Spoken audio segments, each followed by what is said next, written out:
grave whisper.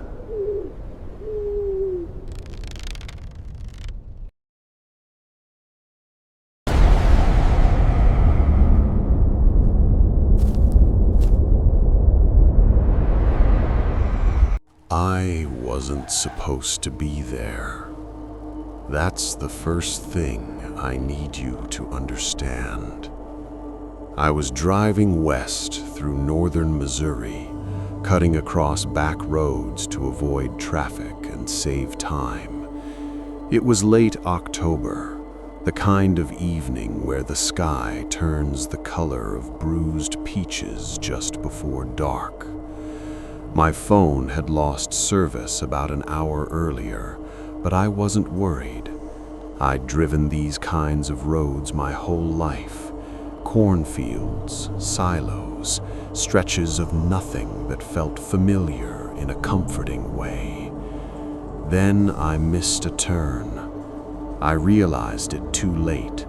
The GPS froze, the screen dimmed, and when I tried to turn around, the road narrowed into something that looked less like pavement and more like an afterthought. No shoulder, no markings, just asphalt dissolving into dirt at the edges. I kept driving. The radio crackled once, just static, and then went silent no matter how I turned the dial. That should have been my first warning. The second came when I noticed how quiet everything was. No crickets, no wind, not even the hum of distant traffic, just the sound of my tires and my own breathing. After 20 minutes, the road dipped and curved, and that's when I saw the sign. It was old, wooden, hand-painted letters peeling away. Welcome to Briar Ridge, population 417. I slowed down without meaning to. I'd never heard of Briar Ridge. I was sure of it. I'd grown up in this state. Towns this size don't just hide. But the sign looked maintained, like someone had repainted it recently. Fresh white letters over old wood. Beyond it, the road straightened and led into town. A single street, 2-story buildings, all of them dark except for a diner at the far end, its neon sign buzzing weakly. Eat. The rest of the word was burned out. I parked without thinking. My gas gauge hovered just above empty. I told myself I'd get directions, maybe some fuel, then leave. I remember noticing something strange the moment I stepped out of the car. The air smelled stale, not rotten, just used, like a room that had been shut too long. Inside the diner, the bell over the door rang once. The sound echoed longer than it should have. Everyone turned to look at me, every single person. There were maybe a dozen people inside, men, women, all ages. Forks paused mid-air, coffee cups hovering just below lips. Their eyes followed me in perfect unison, and for a second, nobody said anything. Then the waitress smiled. "Evenin'," she said, like she'd been waiting for me. I sat at the counter. My reflection in the metal looked wrong, dim like the lights weren't reaching me properly. I asked for coffee. She poured it before I finished speaking. "You passin' through?" she asked. "Yes, just got turned around." A few of the customers nodded, slow, deliberate. "That happens," the man beside me said. His eyes stayed fixed on his plate. "Roads don't always take you where you think they will." I laughed nervously. I asked for directions back to the highway. The waitress tilted her head just slightly. "We don't get many folks leavin' at night. Safer to stay." "I'm fine," I replied. "I'll just gas up and go." Her smile faltered for half a second. "There's no gas station," she said. "Hasn't been for years." That's when I noticed the wall behind the counter.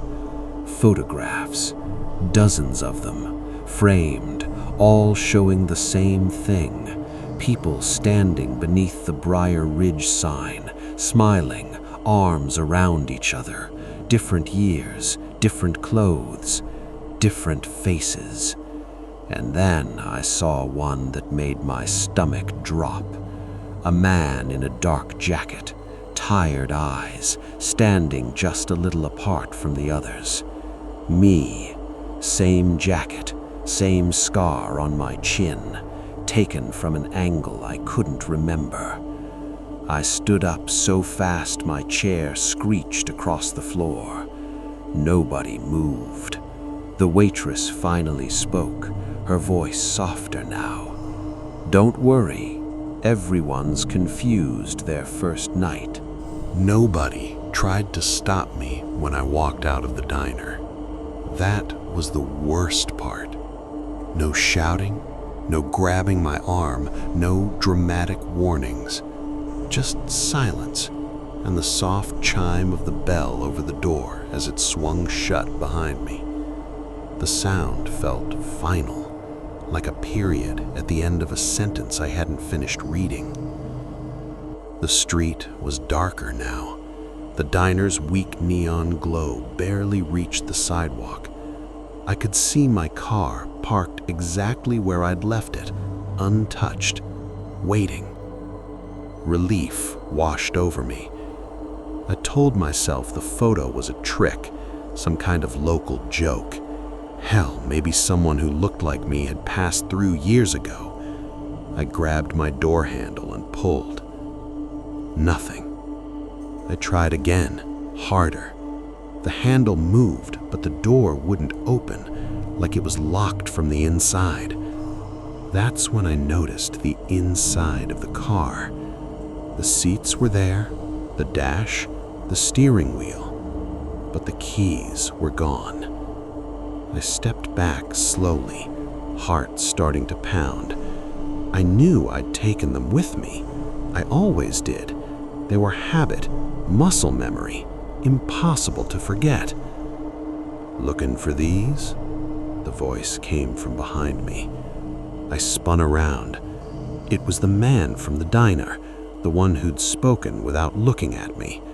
He stood a few feet away, hands in his jacket pockets, posture relaxed, too relaxed. "You dropped 'em," he said, holding my keys loosely between two fingers. They jingled softly in the quiet street. "Give them back," I said. "In a minute." I took a step toward him. He didn't move, didn't flinch. "You're not leaving tonight. None of us did our first night." "What do you mean, first night?" He glanced up and down the street. Every building was dark. No movement, no sound. It felt like the town itself was holding its breath. "Come on," he said. "You can stay at my place, just till morning." I should have run. I know that now. But fear does strange things. It makes you crave explanations more than safety. And part of me still believed this could be solved by daylight. I followed him. His house was close, too close. A narrow two-story place with white siding that looked freshly painted, but somehow tired, like it had been repainted over and over without fixing what was rotting underneath. Inside, everything was neat, almost obsessively so. No dust, no clutter. Family photos lined the walls, but something was wrong with them. Every photo showed the same man. Him. Same face, same smile, different ages. Child, teen, adult, old. "I live alone," he said, noticing me staring. "You're in every picture." "Yeah," he replied. "So will you be, eventually." I slept on the couch, or at least I lay there with my eyes closed while my mind ran in circles. The house creaked softly, not like settling wood, but like movement. Footsteps above me, slow, deliberate. When I finally drifted off, I dreamed of the diner wall, more photos being added. Morning came without sunrise. The light outside was flat and gray, like the world hadn't fully loaded yet. I bolted upright, adrenaline kicking in, and rushed outside. My car was still there. I had the keys. Hope flared. The engine turned over immediately. The sound was loud in the stillness, too loud. I pulled onto the road, followed the same route I'd taken into town, hands tight on the wheel. 10 minutes passed, then 15. The road curved, and there it was, the sign. "Welcome to Briar Ridge, population 418. My stomach dropped. I slammed on the brakes. The number stared back at me, freshly painted. "One more," I whispered. "Me." I drove again, faster this time.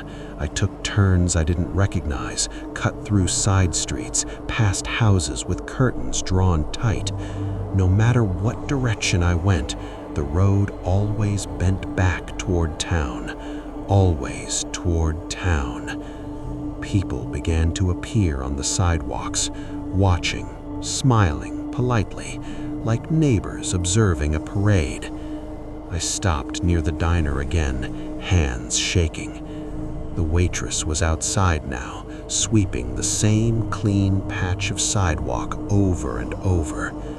"You tried," she said, without looking up. "There has to be a way out. This isn't possible." She met my eyes then. "Oh, it's possible," she said. "It's practiced." "What do you want from me?" She leaned closer, lowering her voice. "We don't take people. We teach them how to stay." That's when I noticed something new on my arm. A faint mark just below my wrist. A number, still fresh, still red, and somehow still writing itself. By the third day, I stopped asking for directions. Not because I didn't want to leave, but because every time I tried, someone would gently redirect me. Not physically, never that. It was always a suggestion, a favor, a reason to wait just a little longer. "You'll want to eat first. Sheriff likes to meet newcomers. Roads worse after sundown." They said newcomer the way other towns said neighbor. The mark on my wrist darkened overnight. The red faded into something bruised, then settled into a dull gray, like an old scar pretending not to be one. I tried scrubbing it in the diner bathroom until my skin burned. The number didn't fade. The sheriff found me that afternoon. He was exactly what you'd expect. Broad-shouldered, gray mustache, uniform worn soft with age. He didn't carry a gun, didn't need to. His office door was already open when I arrived, like he'd known I was coming. "Sit," he said kindly. I did. "You're fighting it," he said, folding his hands on the desk. "That makes the early days harder." "It?" I asked. "Briar Ridge," he replied. "The routine, the memory." "What routine?" He smiled. "You'll see." He slid a folder across the desk. Inside were forms, census records, utility registrations, work logs, all with my name already typed in. My handwriting stared back at me from the signature lines, slightly shaky, like I'd been tired when I signed them. "I didn't do this," I said. "You will," the sheriff replied calmly, "or you already did. Time's a little flexible here." He leaned back. "Everyone fights for the first few days, some longer, but the town helps. It reminds you who you're supposed to be." I laughed, a sharp, ugly sound. "I have a life," I said. "Friends, family." The sheriff nodded sympathetically. "So did we." He opened a drawer and pulled out a small box. Inside were wallets, phones, keys, dozens of them. "Things people don't need anymore," he said. My phone was on top. I left the office shaking. That night, the dreams started changing. I still dreamed of the diner wall, but now the photos moved, faces turned, smiles widened. When I tried to look away, hands grabbed my shoulders, holding my head still. "Pay attention," a voice whispered. "This is who you are now." I woke up knowing the layout of the town better than I should have. Which streets looped, which didn't, which houses were occupied, even though I couldn't remember seeing anyone enter or leave them. My feet carried me places before I decided to go. That scared me more than anything else. On the 5th day, I was given a job. Just temporary, the waitress, no, Martha, I remembered suddenly, said, handing me an apron, "helps with the adjustment." I knew how to work the grill. I knew which customers wanted coffee refilled before they asked. I knew which stools never got used anymore. At one point, I caught my reflection in the chrome surface behind the counter. For a split second, I didn't recognize myself. My posture was different, more settled, like someone who belonged behind that counter. I ripped the apron off and ran outside. The town square was full.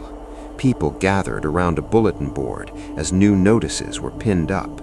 Birthdays, meetings, a single typed sheet in the center caught my eye. "Welcome our new resident." My name was underneath. Applause broke out. Polite, measured, not enthusiastic, satisfied. That night, I went back to the house where I'd been staying. The man, the other version of him, was waiting. "You can slow it down," he said, pouring 2 glasses of water, "but you can't stop it." "What happens if I don't let it?" I asked. He looked at me for a long time. "Then Briar Ridge finishes the lessons faster." He rolled up his sleeve. A number marked his wrist. "I don't remember who I was before," he admitted quietly, "but I remember fighting like you, and I remember how tired I got." He met my eyes. "You don't disappear here," he said. "You get used." That night, I noticed another change. When I tried to think of my mother's face, my mind slid away from it, like the memory had grease on it, slippery, unwilling to stay. But I could remember every crack in the diner floor, every name on the town board, and for the first time, a small, traitorous part of me thought, maybe staying wouldn't hurt so much. I started noticing the empty spaces before anyone mentioned them. A chair in the diner that was always pushed in, never used.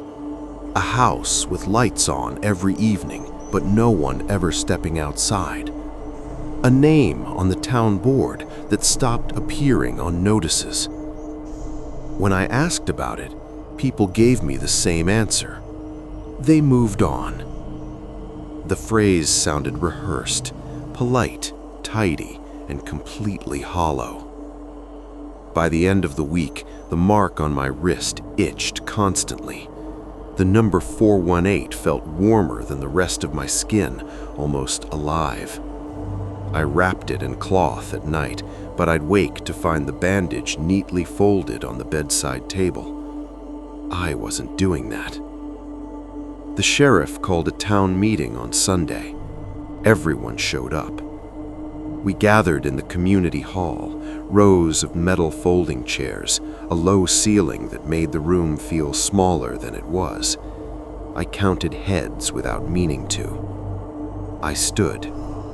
The sheriff noticed immediately. He always did. "Looks like we're short one," he said mildly. A murmur rippled through the room, not alarmed, not sad, more like acknowledgement. "Who?" someone asked. The sheriff checked a clipboard. "Arthur Beale, 417. The man beside me inhaled sharply. That was him, the other version, the one I'd been staying with. He didn't argue, didn't plead. He simply closed his eyes for a moment, like someone bracing against a strong wind. "I figured it was soon," he said quietly. I grabbed his arm. "You can't just let them—" He gently pulled free. "You don't understand yet, but you will." 2 volunteers stepped forward, not deputies, just townspeople. A woman I'd seen baking pies, a man who fixed bicycles behind his house. They didn't touch Arthur, they only stood beside him. The sheriff addressed the room. "Briar Ridge stays balanced," he said. "We don't grow, we don't shrink, we cycle." I felt sick. They walked Arthur toward a door at the back of the hall I hadn't noticed before. It was narrow, unmarked, the kind of door your eyes slide past. I followed. No one stopped me. The hallway behind the door sloped downward, lit by a single line of bare bulbs. The air grew colder with each step, damp, earthen. At the end was a room carved directly into the ground, and in the center of it, a chair, old, wooden, reinforced with metal braces. Straps hung from the arms and legs, worn smooth from use. Arthur sat without being told. The sheriff met my eyes. "Watch," he said. "It helps with acceptance." The straps tightened on their own. Arthur's breathing quickened. "I don't want to forget," he said, his voice cracked. "Please." The wall behind him shimmered like heat distortion. Shapes moved beneath its surface, faces pressed close, waiting. "This isn't death," the sheriff said calmly. "This is contribution." The wall opened, not like a door, like a mouth. Arthur screamed when it touched him, not in pain, but in recognition. His body began to blur at the edges, like a reflection in disturbed water. His features softened, stretched, pulled away in pieces. Memories, I realized, not flesh. Names, faces, years. They peeled off him and flowed into the wall. The screaming stopped. When it was over, the chair was empty. The wall sealed itself, smooth and silent. The sheriff checked his watch. "Thank you for attending," he said. 418 will stay with us." I staggered backward. Outside, the town board had changed. "Welcome our residents. Population 417. My wrist burned. The number was gone. In its place, faint lines formed, unfinished. That night, I dreamed of being hollowed out, of something inside me being measured, weighed, found acceptable. When I woke, there was a knock at the door.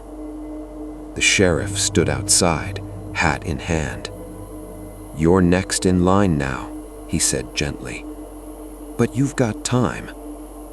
He glanced at my wrist. "Depends how well you learn." After Arthur was taken, no one spoke his name again. It wasn't forbidden, it simply vanished, like a word you forget mid-sentence and never bother to recover.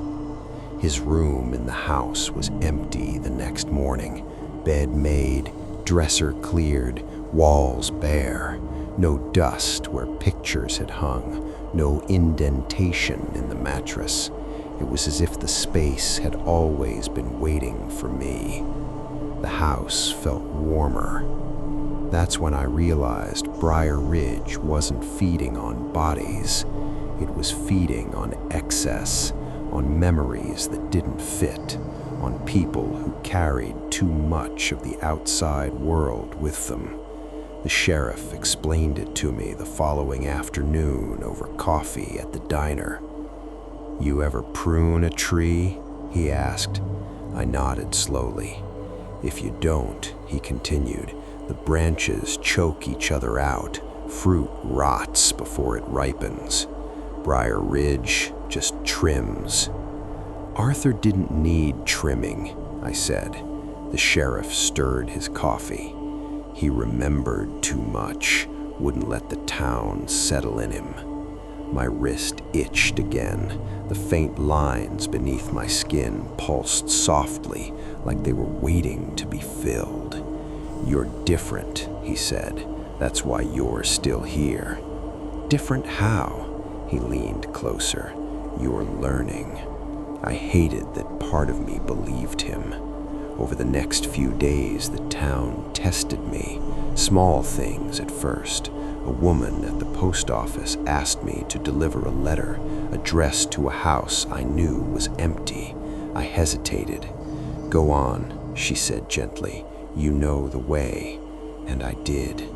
When I reached the house, the mailbox was gone. In its place was a slot cut directly into the door. I slid the letter inside. The door pulsed once, like something breathing behind it. That night, my wrist filled in another line. The number was coming back, piece by piece. Next came the memories, not mine, other people's. I'd be washing dishes at the diner when I'd suddenly remember a childhood fishing trip I never took, or the feel of a wedding ring I'd never worn. The memories came without emotion, just facts settling into place. "Everyone carries a little of everyone," Martha explained, wiping down the counter. "Helps keep things even." "Even how?" She smiled sadly. "So the town remembers itself." I tried to fight it. I forced myself to think of my old life, my apartment, my job, the sound of traffic at night. But the images were fading, like photographs left in the sun too long. I could recall that I had a job, but not what it was. I remembered having a best friend, but not his name. Meanwhile, Briar Ridge grew sharper. I could tell the time without a clock. I knew when someone was about to arrive before they did. I felt the town shift subtly when a resident resisted too much. One night, the sheriff took me walking along the edge of town. The road ended abruptly at a tree line so dense it looked solid. Beyond it, I could hear movement, slow, grinding, like something turning itself over in sleep. "This is the border," he said, "where we put what doesn't fit." I noticed shapes embedded in the bark of the trees, faces, not screaming, not pleading, resting. "Are they alive?" I asked. "Parts of them," he said. My wrist burned again. The lines completed themselves, fully formed. That night, I dreamed I was standing at the diner wall, hammering nails into place, hanging photographs, choosing which smiles looked right. I woke with dirt under my fingernails. The sheriff visited me the next morning. "You're almost settled," he said. "Just one more thing." "What?" He held out a camera. "Someone new is coming tonight, and you're gonna help us remember them." I stared at the camera. and for the first time since arriving in Briar Ridge, my reflection smiled back at me without fear. They arrived just after sunset. I felt it before I saw it, the town shifting its weight like a body adjusting in its sleep. The diner lights flickered once, the air thickened. Somewhere, a door closed that hadn't been open in years. "Here we go," Martha said softly, tying her apron. The sheriff handed me the camera. "Just like the photo on the wall," he reminded me. "Smile helps." I wanted to tell him I couldn't do this, that I wouldn't, but the words stayed locked behind my teeth. My hands closed around the camera without asking permission. We gathered by the sign. The Welcome to Briar Ridge sign gleamed under the streetlight, freshly repainted. The population number space beneath it was blank, waiting. Headlights appeared on the road.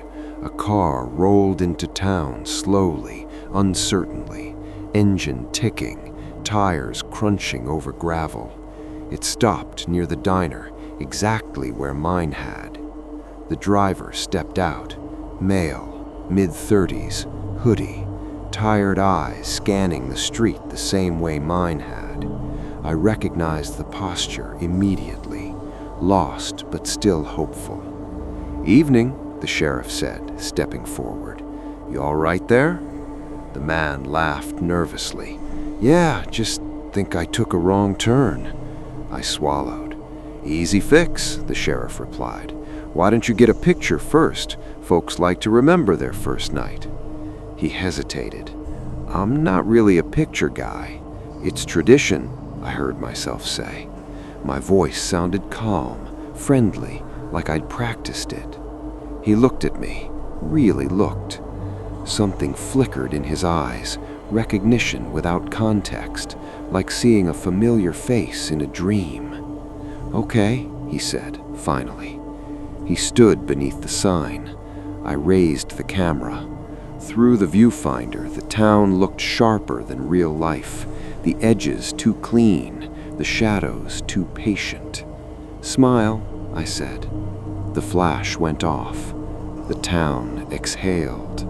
Applause followed, soft, polite. The newcomer looked confused, then embarrassed. "Guess I should ask," he said, rubbing the back of his neck. "Is there a gas station around here?" Martha stepped forward. "Not anymore," she said kindly. I watched the hope drain from his face. That night, I couldn't sleep, not from guilt, from anticipation. I kept thinking about how right the photo looked, how the framing had felt natural, how I'd known exactly when to press the shutter. The next morning, the wall had changed. A new photograph hung at the end. Him, still smiling, still unaware. I felt a warmth in my chest, not pride, purpose. The sheriff found me outside later, staring at the sign. "Population goes up tonight," he said. "Then it'll settle again." "What if he fights?" I asked. He chuckled. "They all do." "What if he doesn't learn?" The sheriff's eyes met mine. "Then we teach him faster." The mark on my wrist pulsed. That afternoon, the newcomer wandered the town. I caught him glancing at me more than once, like he sensed I was important but couldn't place why. He finally approached me near the diner. "Hey," he said, "you live here?" I nodded. "How long?" I opened my mouth and froze. I couldn't remember. Days? Weeks? Longer? "Long enough. Feels like forever," I said. He laughed, relieved. "Good, maybe you can help me. This place is weird." I smiled. "Yeah," I said, "it is." That evening, the sheriff announced a meeting. I watched the newcomer take a seat in the hall, nervous, trying to read the room. I sat a few rows behind him. The sheriff cleared his throat. "Looks like we've got ourselves a full house, which means someone's ready to move on." A name was read. Not the newcomer's, not yet. I felt disappointment. The meeting ended. People dispersed calmly. The newcomer turned to me. "Is it always like this?" he asked. I hesitated. This was the moment, the last clean edge of choice. I could tell him the truth. I could tell him to run, even if it wouldn't work. Instead, I placed a hand on his shoulder. "You get used to it," I said, gently, and I meant it. That night, as I washed my hands, I noticed something new. The number on my wrist hadn't changed, but beneath it, faint, almost invisible, another set of lines had begun. The extra lines under my number didn't itch. They waited. I became aware of them the way you become aware of your tongue in your mouth. Suddenly, uncomfortably, impossible to ignore. They weren't numbers yet, just faint grooves beneath the skin, as if something had been sketched and erased over and over, waiting for approval. The sheriff noticed before I said anything. "Means you're expanding," he said pleasantly. "Town doesn't do that often." "Expanding into what?" I asked. He smiled, not wide, not cruel, just satisfied. Authority. That's when I realized people had started coming to me instead of him. Small things at first. Questions about schedules, about disputes, about whether something felt right or not. I always seemed to know the answer, not because someone told me, but because Briar Ridge nudged it into place. I could feel imbalance now, like a pressure change before a storm. When someone resisted too hard, the air around them felt wrong, heavy, sharp. When someone accepted the town fully, they softened, edges rounding off, voices evening out. The newcomer, the man I photographed, was resisting. I felt it every time he entered a room, like a pebble in my shoe. He still asked too many questions, still stared at the walls like they might blink, still whispered into his phone at night, even though it hadn't turned on once since he arrived. The town didn't like that. Neither, I realized, did I. That scared me more than anything. One evening, the sheriff invited me to the room beneath the hall again. The chair was gone. In its place stood a long wooden table, scarred with use. Papers lay neatly arranged across it. Records, maps, lists of names. Some crossed out, some circled, some still blank. "This is where decisions happen," he said. "Used to be just me." "Used to be?" I asked. He rested a hand on the table. "Every roll here gets heavy eventually." I looked at the far wall. Behind it, I could feel something vast and patient shifting its weight. "You're not immortal. Neither is the town. We just move pieces around to keep things working." He met my eyes. "You're going to take over." The words landed softly, like they'd been waiting years to be spoken. "I don't want that," I said automatically. He nodded. "Nobody ever does." That night, I dreamed of standing in the center of Briar Ridge while buildings leaned toward me, listening. Roads unspooled at my feet like obedient ribbons. The border trees bent inward, faces turning toward mine. I woke knowing how Arthur had been chosen, not because he was weak, because he was complete, too complete to be reshaped further. The newcomer wasn't there yet, but he could be, if guided properly. I found him at the diner the next morning, staring at the photo wall. His own picture was already there. "I don't remember taking that," he said. "You will," I replied. He turned to me, eyes searching my face. "You ever feel like this place is watching?" I hesitated. Then I nodded. "It is," I said, "but it's not trying to hurt you." "Then what does it want?" I considered the question. "To stay balanced," I said, "same as any living thing." That night, the meeting was called early. The sheriff didn't stand at the front. I did. The room felt right that way. Names were read, discussions held, decisions made. When the vote came, the room waited for me. I looked at the list. My hand hovered. The newcomer's name sat there, not crossed out, not circled, available. I thought of the road beyond the trees, of the life he still half remembered, of the photo I'd taken, already locking him into the town's memory. I marked the paper. The room relaxed. Applause followed. Later, as people filed out, the sheriff clapped me on the shoulder. "You're settling in, real good." That night, I stood alone by the welcome sign. The population number shifted, then paused. A new number etched itself slowly beneath my skin. Not on my wrist, on my chest, a title. And for the first time, I understood something Briar Ridge had been trying to teach me all along. Someone always has to decide who gets to stay whole. Once you know how to listen, Briar Ridge never stops talking.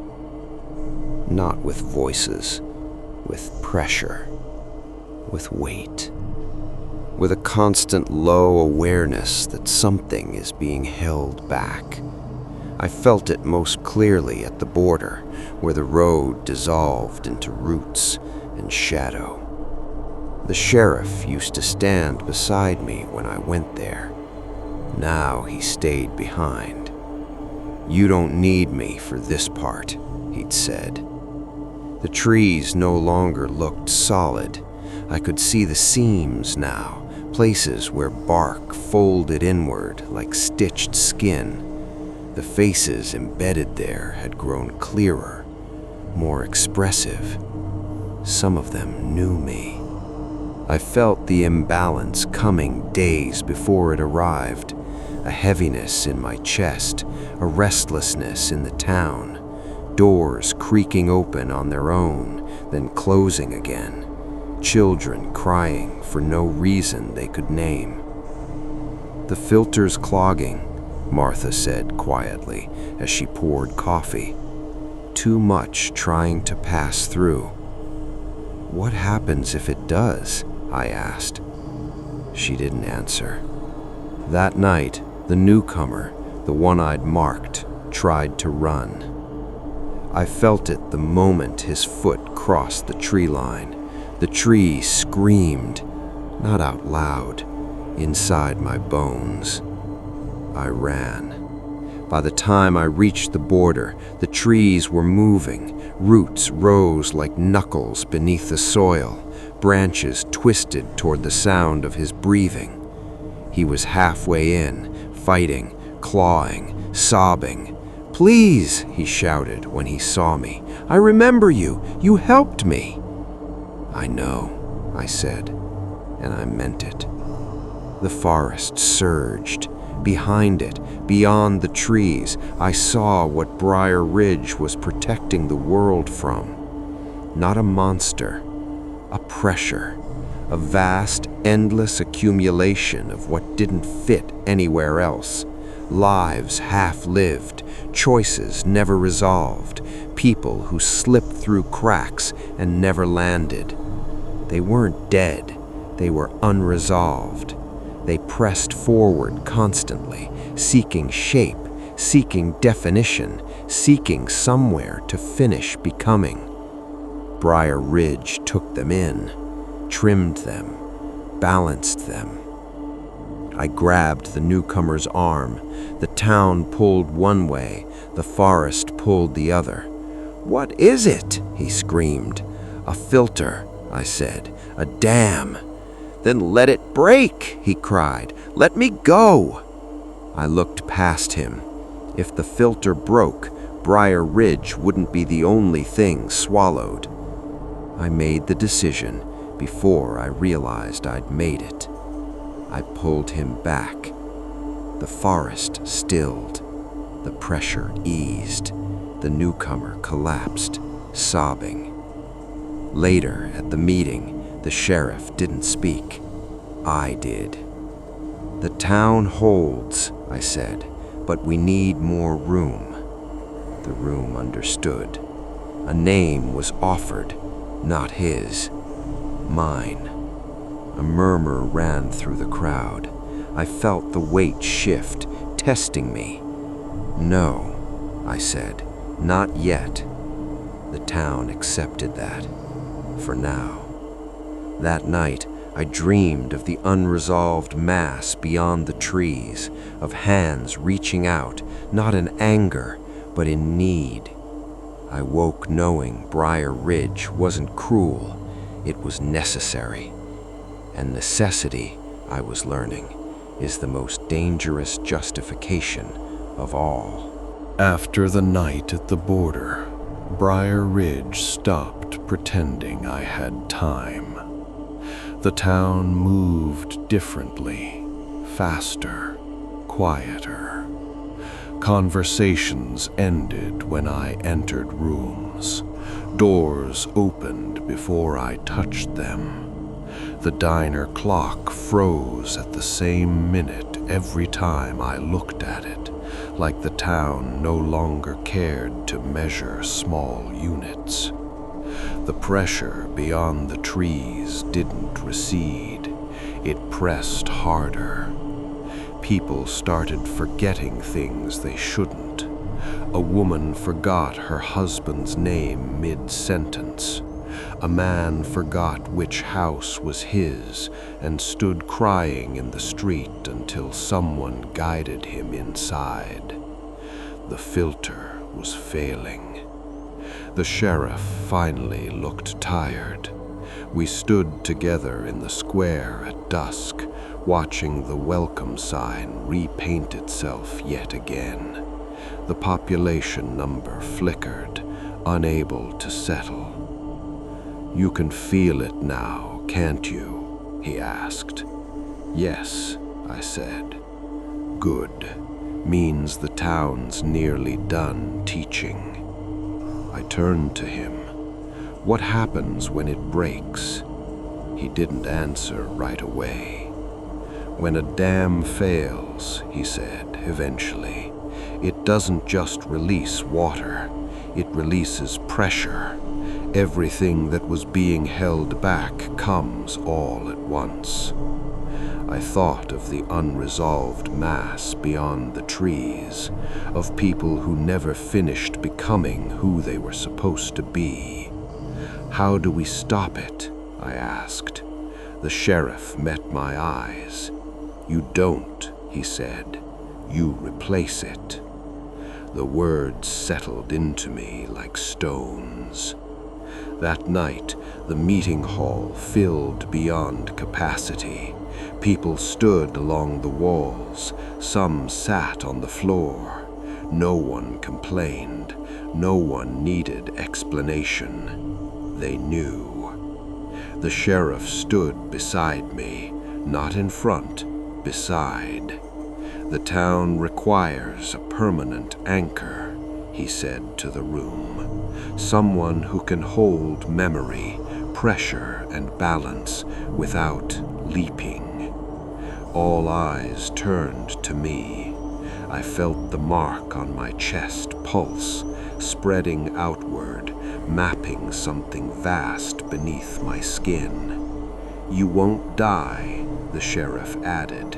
"Not really." I stepped forward. "What happens to the town?" He smiled sadly. "It keeps going." "And me?" He hesitated. "You stop going anywhere." A voice broke from the crowd. The newcomer. "No," he said, stepping forward. "You can't just... He saved me." I looked at him. He still remembered. That meant he wasn't ready yet. "Someone has to stay," I said gently, "so others can leave." The room was silent. The door behind the stage opened on its own. The wall beyond it breathed. The anchor space wasn't a chair this time. It was a frame, tall, wooden, shaped like a doorway with no door. The unresolved pressure roared behind it, desperate and endless. I stepped inside.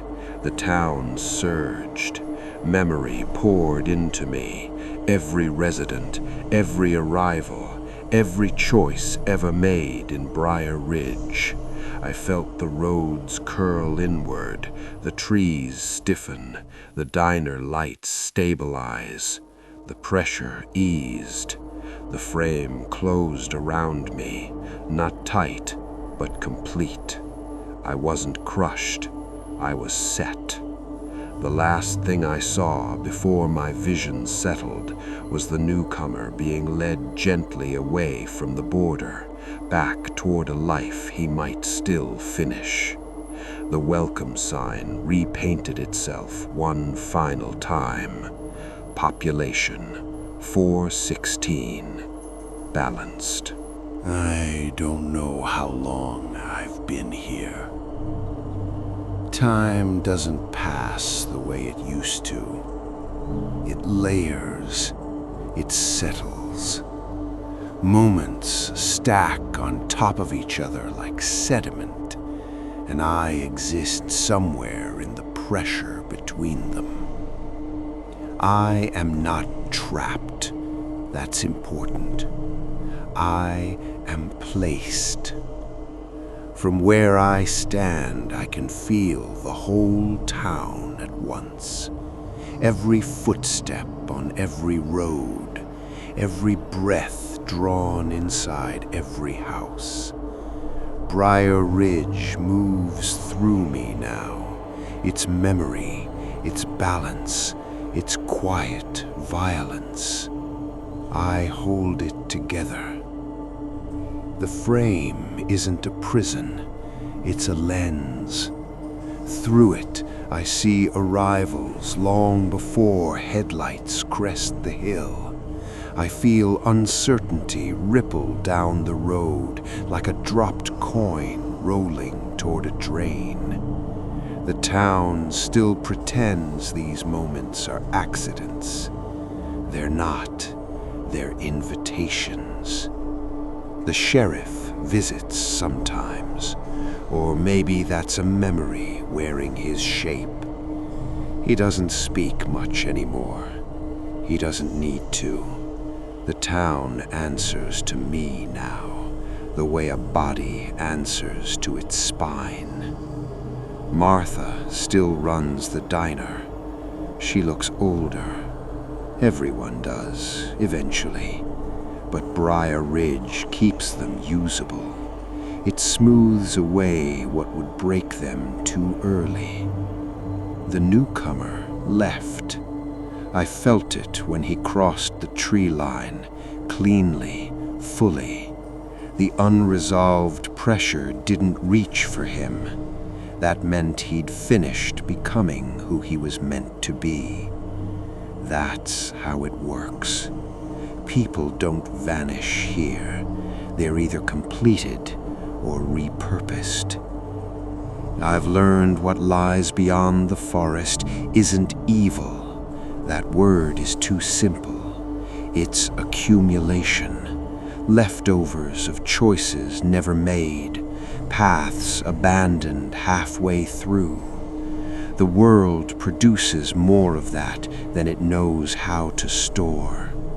Briar Ridge is storage, a filter, a compromise.